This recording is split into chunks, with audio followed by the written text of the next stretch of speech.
Hi, I'm Officer Martin of the Springdale Police Department. I have an important public service announcement to share with you. Suicide is not something that many of us can imagine. Our careers can sometimes change that, and over time, make the idea become more appealing.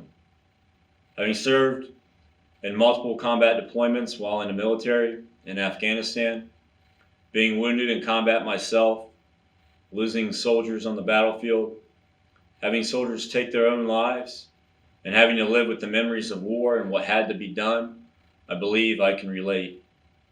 Now serving as a law enforcement officer, additional incidents will continue to accrue. Such was the case when we lost Officer Kaya Grant on the night of March 21st, 2020. For me, attempting to save her life and having to deal with the hard reality of her death was the final straw. I couldn't speak directly to her father for over a year because I felt that I had somehow contributed to her death. I replayed the incident on a loop, looking for holes on what I did wrong, where I could have done better, and things that I could have done faster. Ultimately, I blamed myself for her death rather than the criminal who committed this horrendous act or the randomness that the world just sometimes throws our way. Over time, our feelings about these types of incidents are held deep within. These are my deepest, darkest secrets that I was trying to hide, ashamed of how they made me feel and what they made me see when I closed my eyes to go to sleep at night. How these intrusive thoughts crept in and intervened with my daily activities. Stress is normal. Negative feelings are normal, and experiencing critical incidents, such as mentioned, are inevitable in our chosen career fields. It is a given that we will all experience them in some shape or form.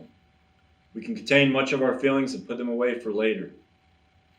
This also may be fine to do to get you through your shift, and it may even be beneficial in helping you perform your required duties. However, if something is not done at some point to manage these feelings, our internal reservoirs will fill to the point where they can hold no more. What comes out after this is something that we can potentially avoid if we are willing to change our culture to where we're discussing mental struggles. The options of dealing with them becomes normalized, just like it is for our physical health. When a single event or multiple events over time are not handled appropriately, suicide may become a more appealing option. Statistically, it's an epidemic among veterans and first responders. It may be seamlessly our only way out, our last resort, a chance to make it all stop, a chance to wipe the slate clean, a chance to end our pain and suffering. Simply asking others, how can I help? Being there to listen, checking up on one another, offering easy to use resources and making them readily available, forming a peer support team, and hiring good people for your department is a great place to start. The reason I chose to participate in this video is because it's going to take numerous examples and time to change the way we deal with post-traumatic stress and to begin to turn it into post-traumatic growth where it is more widely accepted. We should not be ashamed to be good, normal human beings who actually have a heart. If anything, change will make us more resilient and will foster better relationships with those whom we serve.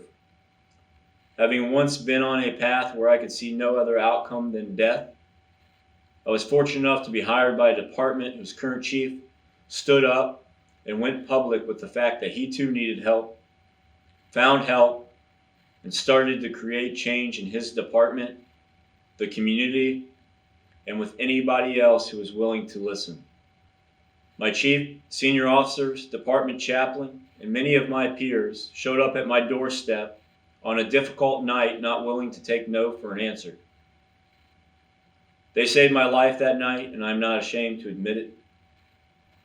Understand that the person who is receiving help will be in the most difficult situation they have ever been in. Reminding them of their courage and their strength can be helpful. It's really something that you cannot wrap your head around until you have actually been down that dark road and found your way back. I'm not asking anyone to say anything. I'm asking everyone to do something to spread this important message.